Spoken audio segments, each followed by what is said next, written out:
Good evening, everybody. My name is Arthur Chauncey Taylor, and as an author, it's a pleasure to present you all with information that can be used to pretty much describe who I am as a person and or as an author.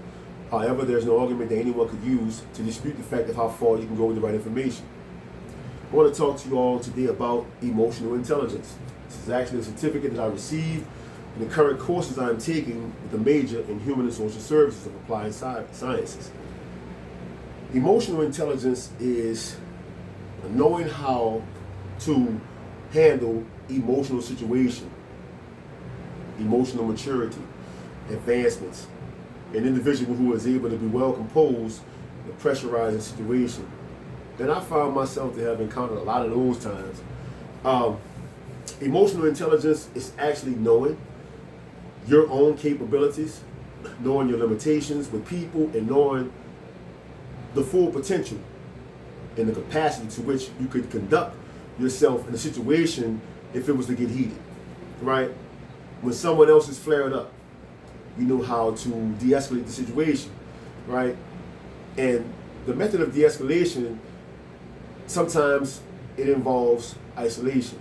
You may separate from that person. You may allow yourself enough time to develop a right thought pattern on how you can deal with that situation, right? And then you may be able to go back and readdress what just happened in a more intellectual or intelligent sense. Emotional intelligence is a situation where a person comes unglued. They may get angry, mad, or upset and display very uncharacteristically like behavior. They may catch an attitude. They may start arguing. They may raise their voice, a high-pitched tone of voice. And this is a situation where you do not want to find yourself swapping energy or matching energy with that particular person in a situation like that, because that could evolve or result to other things that could cause a detrimental situation, or maybe even acts of individuals committing violence, someone going to prison, and someone dying. So it's always good to contain yourself in a situation where you find it's not manageable for the next person.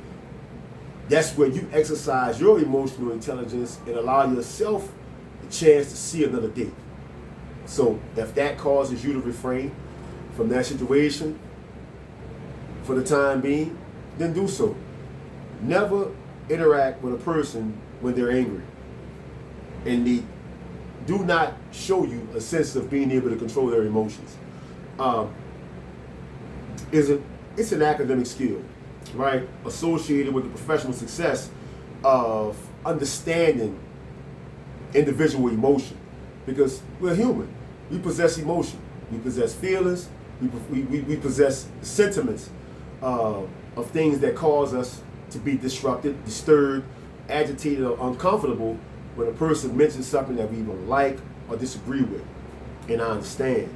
But everyone doesn't have the level of understanding that I may have. And that's understandable as well.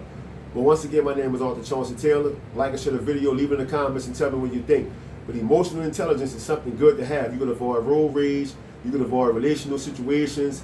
You can avoid domestic issues. You can avoid falling out with your kids. It's always a way to communicate, because God made us to be intelligent beings, and we should exercise that intelligence or intellect anytime we're in a situation that may not be as ethical, intelligent, presentable, or comfortable for an individual that may not have your potential characteristics. So just thank you all for listening. Thank you all for engaging, sharing, liking the videos, and also be on the lookout. Serving Two Masters, Dysfunction by Circumstances, under construction. I changed the name. I'm revising all of my books. It's not Serving Two Masters, Dysfunction by Circumstances. I took the serving off. It's Serving Two Masters. It's Dysfunction by Circumstances, right? So in the process of giving you all that snippet of emotional intelligence, I wanted to let you guys know about that book, because that book actually teaches individuals how to connect with the higher essence of themselves through holiness,